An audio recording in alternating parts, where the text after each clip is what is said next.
Hey everyone. I never thought I would be the type of guy posting something like this, but I honestly need advice, and I feel like I have nowhere else to turn. So here I am, hoping that spilling my guts might help me make sense of everything that has gone down. Let me start by giving you a little background, because I feel like you need to understand just how perfect things seemed on the surface before it all came crashing down. My wife Sarah and I have been married for 10 years. We have two beautiful kids, Madison, who is 7, and Tyler, who just turned 5. For the most part, our life seemed like something straight out of a family sitcom. We had a nice house, good jobs, and 2 kids who could light up a room with their laughter. We had our ups and downs, sure, what couple doesn't? But never anything that felt like it could break us, or so I thought. I first noticed something was wrong about 8 months ago. It started small, things I could have easily brushed off as stress or exhaustion. Sarah was working late more often, claiming she had some big projects at work. She would go out with her friends on the weekends, which, to be honest, was not out of the ordinary. We all need time to unwind, right? But then she started getting more protective of her phone, something she had never done before. I am talking about keeping it close by at all times, even taking it with her to the bathroom. And when she got a message, she would giggle, her face lighting up in a way that made my stomach knot. If I walked into the room, she would quickly turn the screen off or angle it away from me. That is when the paranoia started to creep in. I wanted to believe that I was overreacting. I mean, trust is the foundation of any marriage, right? But that nagging feeling would not go away, and soon enough, it started to consume me. Still, I tried to push it aside. After all, Sarah had never given me a reason to doubt her before. But one night, everything changed.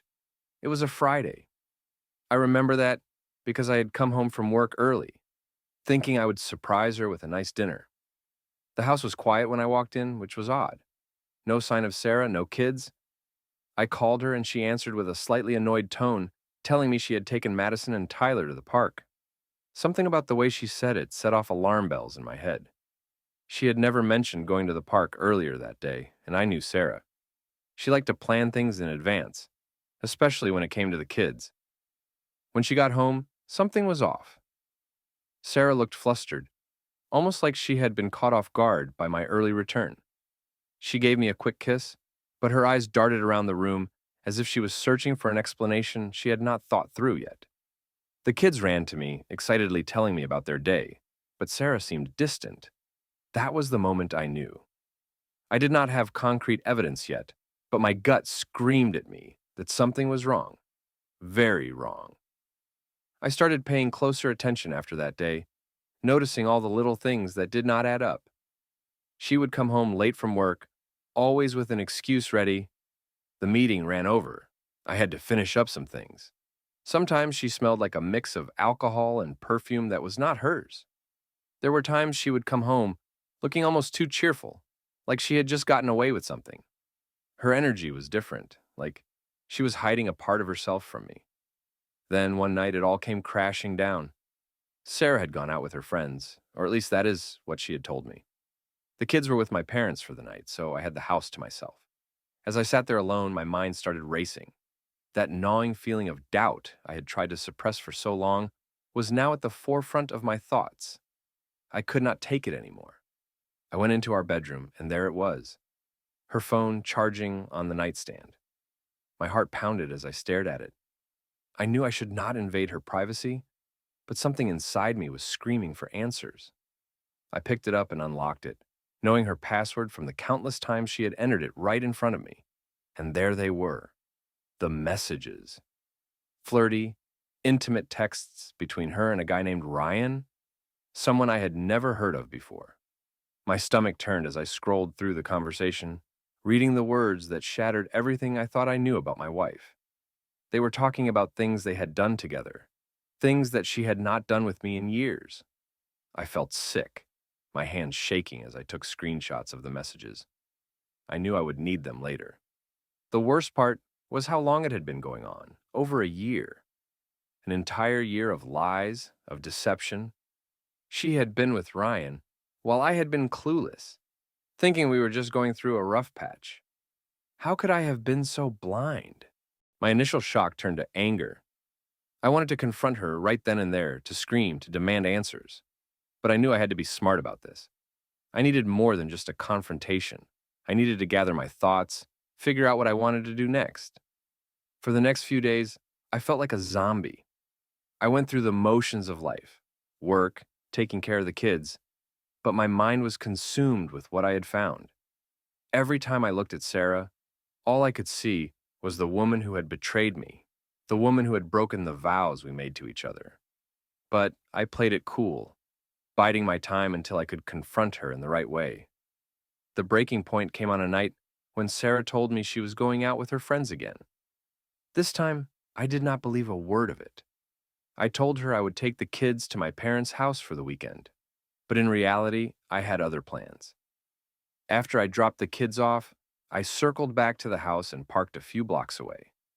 I snuck into the house and waited. It felt like hours, but finally, around midnight, I heard the front door creak open. Sarah stumbled in, smelling of alcohol and something else, something that was not hers. Ryan's cologne. I sat there in the dark, watching as she fumbled with her shoes, laughing to herself, completely oblivious to the fact that I was sitting right there. When she saw me, her face went pale. "Where are the kids?" she asked, her voice shaky. "They are safe," I replied, standing up, my heart pounding in my chest. "We need to talk." Sarah looked like she had seen a ghost. Her face flushed and her hands trembled as she kicked off her heels. "What is going on?" she asked, trying to sound casual, but failing miserably. "I know, Sarah. I know about you and Ryan." Her eyes widened, and for a moment, she just stood there, frozen. Finally, she stammered, "I do not know what you are talking about." "Do not lie to me," I shouted, my voice echoing through the house. I pulled out my phone and showed her the screenshots of her messages with Ryan. "I found these. I know everything." The color drained from her face as she stared at the screen. Then, in a voice laced with defiance, she spat, "You went through my phone? How dare you invade my privacy?" I could not believe what I was hearing. I had caught her cheating, and she was worried about her privacy? "You have been lying to me for over a year," I shouted, my hands shaking with rage. "You have been cheating on me, and you are worried about your privacy?" Sarah's face twisted with anger, but then, just as quickly, it softened. "Yes," she said, her voice icy. "I was with Ryan, but so what? Our marriage was falling apart anyway. You never had time for me. You never listened. Ryan made me feel alive again." Her words cut deep, and for a moment I stood there, stunned. She was trying to shift the blame onto me, to justify her actions by making me the bad guy. "We had problems," I said, my voice breaking, "but that does not justify what you did. You could have talked to me. We could have worked through it. Instead, you chose to cheat." Sarah crossed her arms, her eyes cold. "Maybe if you had been a better husband, I would not have needed to." The callousness of her words hit me like a punch to the gut. "Is that really how you feel? That this is my fault?" She shrugged, her face emotionless. "I do not know, Mark. Maybe it is both of us, but what is done is done. The question is, where do we go from here?" I took a step back, trying to process everything. Part of me wanted to throw her out of the house, to never look back. But then, I thought about Madison and Tyler. They adored their mother, and the thought of tearing their world apart killed me. "We go to counseling," I said finally, my voice barely above a whisper. "We try to fix this. For the kids." Sarah laughed, a bitter, mocking sound. "Counseling? You really think that is going to fix anything?" "I do not know," I admitted, feeling a wave of exhaustion wash over me. "But we owe it to our kids to try." She looked at me for a long moment, then sighed. "Fine, we will try counseling, but do not expect miracles." The days following that conversation were some of the hardest of my life. Sarah and I barely spoke, and when we did, it was awkward and strained. I slept in the guest room, unable to bring myself to lie next to her. The kids noticed the tension, but I did my best to keep things normal for them. We started counseling the following week. Our therapist, Dr. Matthews, was a calm, middle-aged woman with a gentle demeanor that made it easy to open up. In our first session, she asked us to talk about our feelings and the state of our marriage. Sarah was defensive from the start. I just feel like Mark stopped caring a long time ago, she said, her arms crossed, her eyes avoiding mine. He was always working, always too busy. Ryan made me feel alive again. I could feel my blood boiling, but I forced myself to stay calm. I was working to support our family, Sarah. I thought we were a team. You never once told me you were unhappy. You just went behind my back. Dr. Matthews stepped in before the argument could escalate. It is clear that there is a lot of hurt and anger here. Mark, it is important to acknowledge Sarah's feelings, even if you disagree with her actions. And Sarah, you need to understand the depth of Mark's pain. Sarah rolled her eyes but muttered, I am sorry, Mark. I did not mean to hurt you. Her apology felt hollow, but I accepted it. I am sorry too, Sarah. I am sorry I was not there for you the way you needed me to be. But you should have talked to me. The sessions continued, but progress was slow.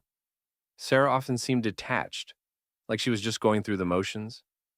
Meanwhile, I was grappling with a whirlwind of emotions. Anger, betrayal, sadness.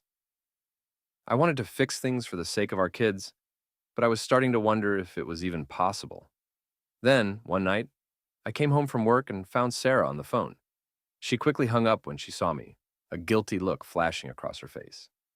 My heart sank. Who were you talking to? I asked, fearing the worst. Nobody, she said too quickly. Just a friend. I did not believe her for a second. Was it Ryan?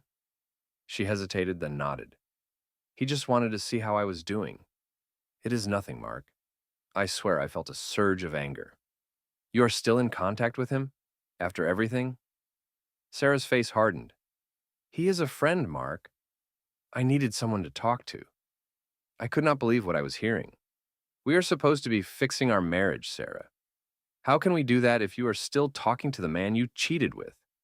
She looked away, and for the first time, I saw a flicker of doubt in her eyes. I am sorry, she said quietly. I did not think. You did not think, I echoed, my voice trembling. You did not think about me, about our kids, about anything. Sarah started to cry, but I could not find any sympathy left in me. You need to choose, Sarah. It is either him or us. You cannot have both. She nodded, wiping her tears. I will stop talking to him, I promise. But her promises meant nothing to me anymore. I felt like I was staring at a stranger, someone I no longer recognized. The woman I had loved and trusted was gone, replaced by someone I did not know if I could ever forgive. That night, as I lay in the guest room, I wondered if I was fighting a losing battle. Maybe some things were too broken to fix. But I knew I had to try, for Madison and Tyler, if nothing else. As the weeks dragged on, Sarah kept her promise and stopped contacting Ryan, or at least that is what she told me. I was still on high alert, suspicious of every move she made. Trust, once shattered, is hard to rebuild. Dr. Matthews encouraged us to spend more time together, to reconnect. We started going on dates again, trying to remember what had drawn us to each other in the first place. One Friday evening, Sarah suggested we go out for dinner at a nice restaurant. I agreed, hoping this could be a turning point for us. The evening started off well enough. We talked about lighter things, reminisced about the early days of our relationship. For a brief moment, it felt like things might actually get better. But as the night wore on, Sarah's mood shifted. She became distant, her responses shorter, and she kept glancing at her phone. I tried to ignore it, but that nagging feeling in my gut would not go away. Is everything okay? I asked, trying to keep my voice steady. Yeah, just tired, she replied. But her eyes told a different story. On the drive home, the silence between us was deafening. When we got back, Sarah went straight to bed without a word. I sat in the living room, staring at the wall, feeling more alone than ever. The next morning, Sarah was unusually quiet. I tried to engage her in conversation, but she seemed preoccupied. The kids sensed the tension and kept to themselves. I decided to take them out for a while to give Sarah some space and to clear my own head. We went to the park, and for a few hours, I was able to forget about the mess at home. Madison and Tyler's laughter was a temporary balm for my wounded heart. But as we drove back, the dread of returning to that tense atmosphere settled over me. When we got home, I found Sarah in the kitchen, her eyes red and puffy. She had been crying. Sarah, what is going on? I asked softly. She looked up at me, tears welling in her eyes again. I do not know, Mark. I do not know if I can do this anymore. The words hit me like a sledgehammer. What do you mean? She wiped her eyes and took a deep breath. I thought I could fix this, but I do not know if I can. I feel so guilty, and every time I look at you, all I see is the pain I have caused. We can get through this, I said, desperation creeping into my voice. It is going to take time, but we can make it work. Sarah shook her head. I do not know if I deserve another chance. Maybe you and the kids would be better off without me. I grabbed her hands, forcing her to look at me. We are a family, Sarah. We need you. The kids need you. I need you. We cannot just give up. She broke down, sobbing uncontrollably. I held her, trying to soothe her, but inside, I felt like I was holding on to something that was slipping away. That night, Sarah and I talked for hours. We talked about our fears, our hopes, and our love for our children. It was raw and painful, but it was the most honest conversation we had had in months. By the end of it, we both knew that the road ahead would be difficult, but we also knew that we had to try. For ourselves, for each other, and most importantly, for our kids. The next morning, we woke up with a renewed sense of purpose. It was not a magical fix, but it was a start. We decided to focus on rebuilding our trust and finding our way back to each other. It was a long, hard journey, but for the first time in a long time, it felt like there might be a light at the end of the tunnel. The weeks following our heartfelt conversation were some of the most challenging we had ever faced. We were both committed to rebuilding our marriage, but the trust that had been shattered was not easily restored. Dr. Matthews continued to guide us through our sessions, encouraging us to communicate openly and honestly. Sarah was trying. I could see that. She was more present with the kids, more attentive to me. She even suggested we take a weekend getaway, just the two of us, to reconnect. I agreed, hoping that a change of scenery might help us find our way back to each other. We booked a cabin in the mountains and arranged for my parents to watch the kids. The drive up was quiet, but not uncomfortable. We made small talk, and for the first time in months, I felt a flicker of hope. The cabin was beautiful, surrounded by towering trees and the soothing sounds of nature. We spent the first day hiking and enjoying the peacefulness of the mountains. That evening, we sat by the fireplace, sipping wine and talking. Sarah opened up about her guilt and how hard she was trying to make things right. I am so sorry, Mark, she said, tears glistening in her eyes. I know I have hurt you in ways I can never fully understand. I am trying to be better for you and for the kids. I can see that, I replied, squeezing her hand, and I appreciate it. But it is going to take time, Sarah. We both need to be patient. We went to bed that night holding each other, a small but significant step toward healing. The rest of the weekend went well, and by the time we headed back home, I felt more hopeful than I had in months. However, the reality of our lives soon set back in. The kids were thrilled to see us, and we settled back into our routine, but the underlying tension remained. I could not help but check Sarah's phone occasionally, and though I found nothing suspicious, the paranoia lingered. One evening, about a month after our getaway, Sarah came home from work looking unusually anxious. I could tell something was bothering her, but she did not say anything during dinner. After the kids were in bed, I decided to confront her. Sarah, is everything okay? You seem off tonight. She hesitated, biting her lip. There is something I need to tell you, Mark. My heart sank. What is it? She took a deep breath. Ryan reached out to me today. He wanted to apologize and ask if we could still be friends. I felt a surge of anger and betrayal. And what did you say? I told him no, she said quickly. I told him that I am trying to fix my marriage and that I cannot have any contact with him. I stared at her, searching her face for any sign of deceit. She looked sincere, but the mere fact that Ryan had reached out shook me. I want to be honest with you, Mark. I do not want to keep any secrets.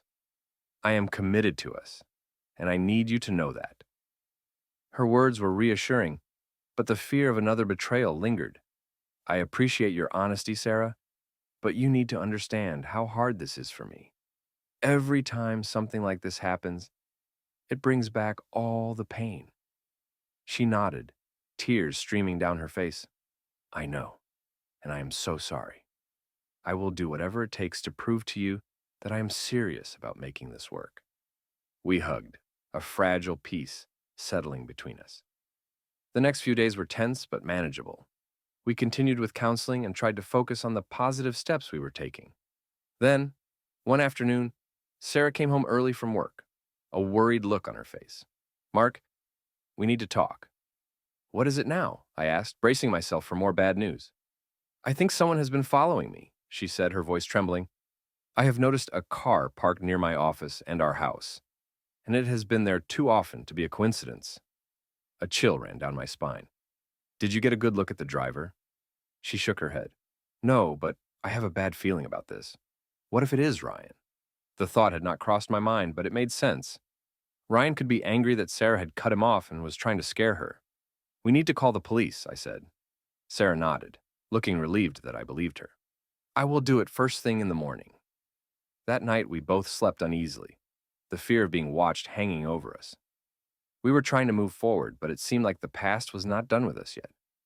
As I lay awake, I realized that our journey was far from over, and the challenges ahead might be even greater than what we had already faced. The next morning, Sarah called the police to report the suspicious car. They took her statements seriously and promised to keep an eye on the neighborhood. Meanwhile, we decided to be extra cautious, not letting the kids out of our sight and making sure all the doors and windows were locked. The following days were nerve-wracking. I found myself constantly looking over my shoulder, my paranoia intensifying. Sarah was visibly shaken as well, jumping at every little noise. Our attempts to rebuild trust and normalcy were being undermined by this new threat. One evening, as we were getting ready for bed, Sarah's phone rang. She glanced at the screen, and her face went pale. "It is Ryan," she whispered, showing me the caller ID. "Answer it," I said, my heart pounding. "Put it on speaker." Sarah hesitated, but then answered the call. "Hello? Sarah, it is Ryan. We need to talk," came the voice on the other end, sounding more desperate than threatening. "There is nothing to talk about, Ryan," Sarah said firmly. "I have told you I'm trying to fix my marriage. You need to stop contacting me." "Please, just hear me out," he pleaded. "I am sorry for everything. I just need to explain myself." I grabbed the phone from Sarah, unable to contain my anger any longer. "Listen, Ryan, you need to leave my wife alone. If you come near her or our family again, I will involve the police. Do you understand?" There was a long pause on the other end. "I understand, Mark. I am sorry. I did not mean to cause any trouble. I will leave you alone." I hung up, my hands shaking with rage. "This has to end, Sarah. We cannot keep living like this." "I know," she said, tears in her eyes. "I will block his number and make sure he cannot reach me. I am so sorry, Mark. I never wanted any of this." We spent the next few days trying to regain some semblance of normalcy. Sarah blocked Ryan's number and deleted all his contact information. I kept a close eye on our surroundings, hoping the police presence would deter any further harassment. One night, about a week later, Sarah and I were sitting on the couch, watching a movie after the kids had gone to bed. For the first time in a while, things felt almost normal. But then we heard a loud crash from outside. We both jumped up, my heart racing. I grabbed a baseball bat from the closet and motioned for Sarah to stay inside. I cautiously stepped out onto the porch, scanning the darkness. My eyes landed on the source of the noise. A brick wrapped in paper had been thrown through our living room window. I picked it up, my hands trembling, and unwrapped the paper. Scrawled in angry, messy handwriting were the words, "This is not over." Sarah appeared at the door, her face pale. "What is it, Mark?" I handed her the note, my mind racing with fear and anger. "He's not giving up," I said, my voice tight. "We need to call the police again." The police arrived quickly, took our statements, and assured us they would increase their patrols around our house. But their reassurances did little to calm our nerves. That night, neither Sarah nor I slept. We took turns watching the front door, the weight of our situation pressing down on us. The following day, I decided to take matters into my own hands. I installed security cameras around the house and set up motion sensor lights. Sarah was scared, but she tried to stay strong for the kids. We both knew that living in constant fear was no way to rebuild our marriage. A few nights later, the security cameras captured footage of a man lurking around our property. The police identified him as Ryan and arrested him for harassment and violating the restraining order Sarah had filed. The relief we felt was immense, but the damage had been done. The fear and tension had taken a toll on us both. In the days that followed, Sarah and I had several long conversations. We talked about our fears, our hopes, and the lingering mistrust between us. The ordeal with Ryan had shaken us to our core, but it had also forced us to confront our issues head on. "Mark," Sarah said one evening, her voice trembling, "I want us to start over. I know I have made terrible mistakes, but I am committed to making this work. For us and for the kids." I looked into her eyes, searching for sincerity. I saw it there, mixed with guilt and determination. "I want that too, Sarah. But it is going to take time. We need to be patient with each other and rebuild what we have lost." We both knew the road ahead would be long and difficult, but for the first time in months, I felt a glimmer of hope. We had faced a nightmare and come out the other side battered but still standing. And maybe, just maybe, we could find a way to heal and move forward together. With Ryan behind bars, the tension in our household began to ease. The kids seemed more relaxed, and for the first time in what felt like ages, Sarah and I started to rediscover some semblance of normalcy. But the journey to rebuild our marriage was far from over. Dr. Matthews continued to play a crucial role in our recovery. In one of our sessions, she suggested an exercise where we each wrote down what we appreciated about one another, as well as our hopes for the future. Sarah and I exchanged our lists, and it was a surprisingly emotional experience. Seeing and writing the reasons we fell in love and the dreams we once shared brought us closer. As we worked on reconnecting, we also focused on creating new memories. We planned family outings and date nights, trying to recapture some of the magic that had initially brought us together. One weekend, we decided to take the kids on a camping trip. Madison and Tyler were ecstatic, and their excitement was contagious. The trip was a success. We hiked, fished, and roasted marshmallows by the campfire. For those few days, it felt like the shadow of the past had finally lifted.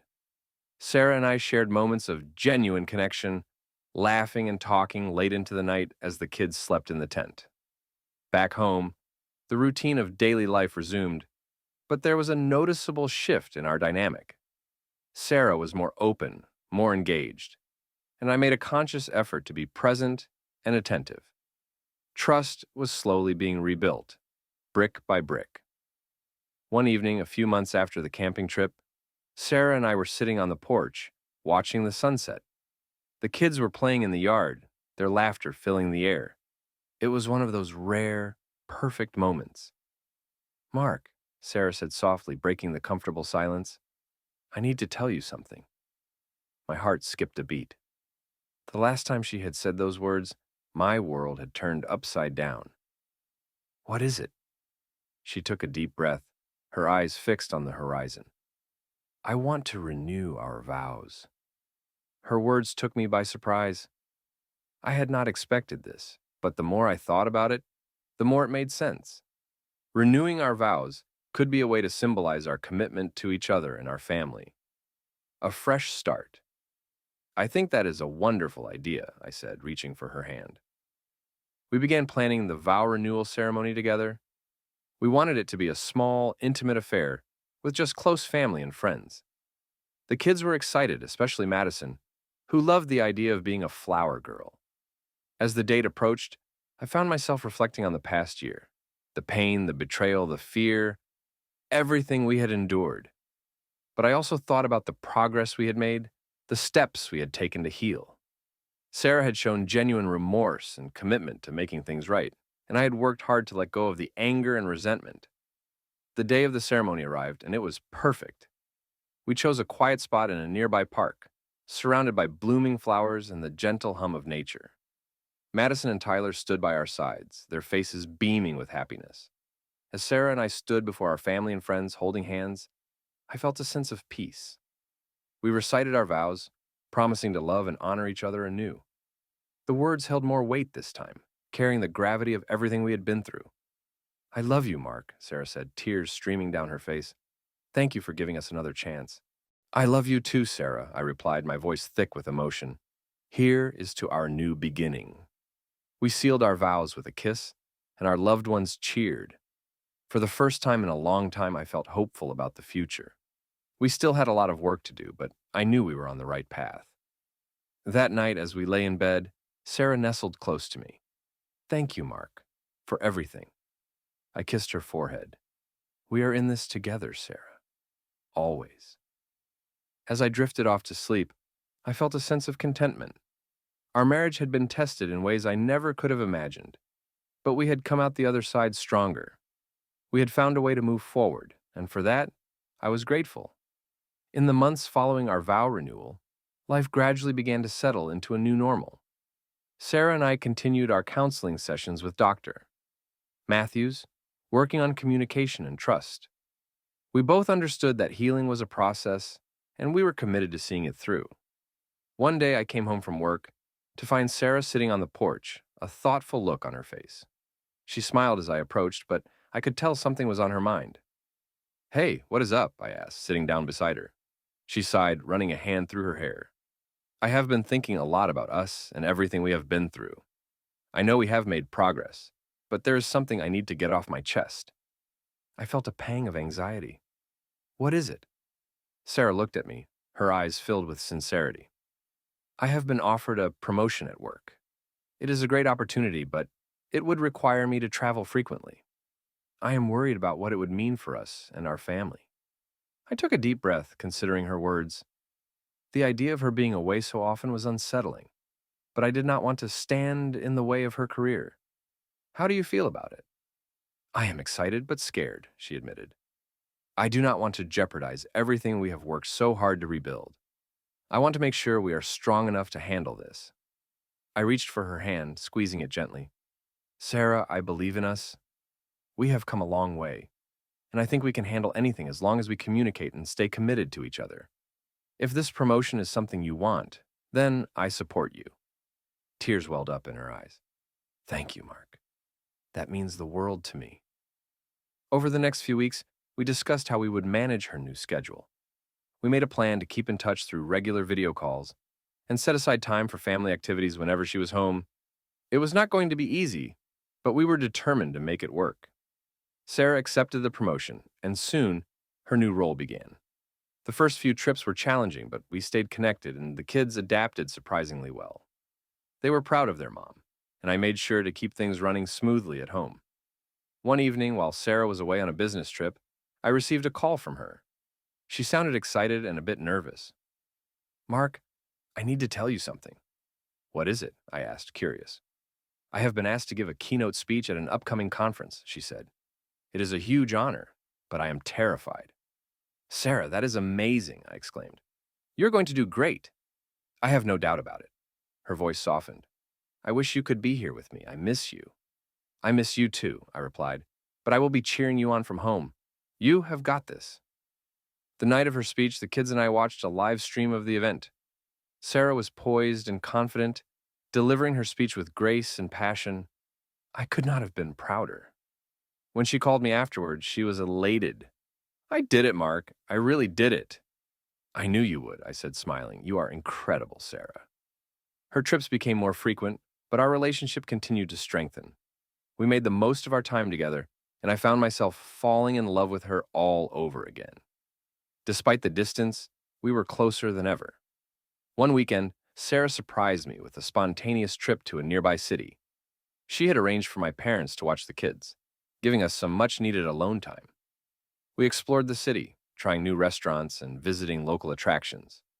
It was a wonderful escape from the daily grind, and it reminded me of how much I cherished our time together. As we sat in a cozy cafe, sipping coffee and watching the world go by, Sarah reached across the table and took my hand. "Mark, thank you for standing by me through everything.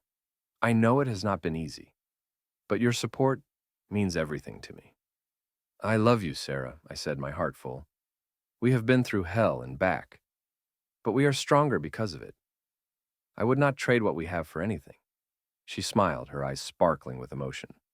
"I love you too, Mark. Here's to us and our future."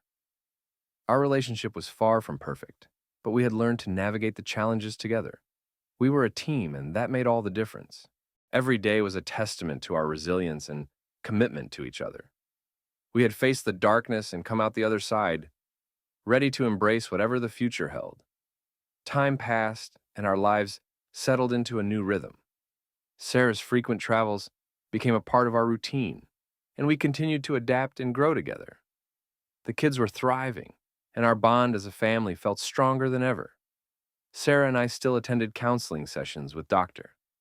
Matthews, ensuring we stayed on track and addressed any issues that arose. One evening, as Sarah and I were enjoying a quiet dinner at home, she reached across the table and took my hand. "Mark, there is something I have been thinking about a lot lately." My heart skipped a beat, but I kept my expression calm. "What is it?" She smiled, a mixture of excitement and nervousness in her eyes. "I think we should move. A fresh start for all of us. New place, new memories. What do you think?" I was taken aback, but intrigued by the idea. "Where are you thinking?" "I found a house in a small town about an hour away from here," she said, pulling out her phone to show me pictures. "It is beautiful, with a big yard for the kids, and plenty of space for us. I think it could be a great place to start anew." The house was charming, with a large backyard and plenty of room for Madison and Tyler to play. The idea of leaving behind the place where so much pain had occurred was appealing. "It looks perfect," I said, feeling a spark of excitement. "Let us do it."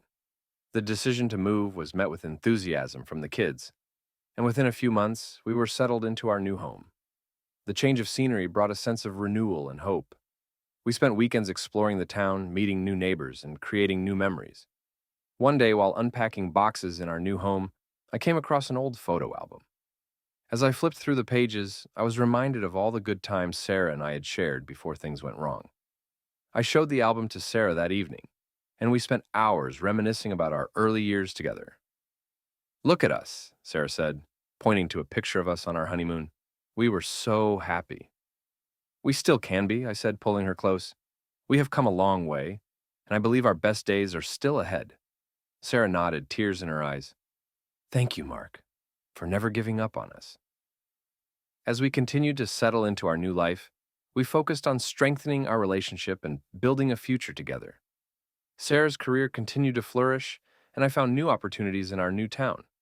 The kids loved their new school and quickly made friends. One evening, we hosted a small gathering with our new neighbors. As we sat around the fire pit in our backyard, laughter and conversation filled the air. Sarah and I exchanged a look, both of us grateful for the fresh start and the new connections we were making. After the guests left and the kids were in bed, Sarah and I sat on the porch, enjoying the quiet of the night. "I feel like we are finally where we belong," she said, resting her head on my shoulder. "Me too," I replied, wrapping my arm around her. "We have been through so much, but it has made us stronger." As the months turned into years, our love continued to deepen and evolve. We faced challenges, but we faced them together, always committed to our family and each other. Our journey had been difficult, but it had also been transformative. Looking back, I realized that Sarah's betrayal had nearly destroyed us, but it had also forced us to confront our issues and rebuild our marriage on a stronger foundation. We had learned the importance of communication, trust, and unwavering support. One night, as we lay in bed, Sarah turned to me and whispered, "I am so grateful for you, Mark. You have given me a second chance, and I promise to never take that for granted." I smiled, pulling her close. "I love you, Sarah. We are in this together now and always." As I drifted off to sleep, I felt a profound sense of peace. Our journey had been tumultuous, but it had led us to a place of deep love and understanding. We had found our way back to each other, and I knew that no matter what the future held, we would face it together.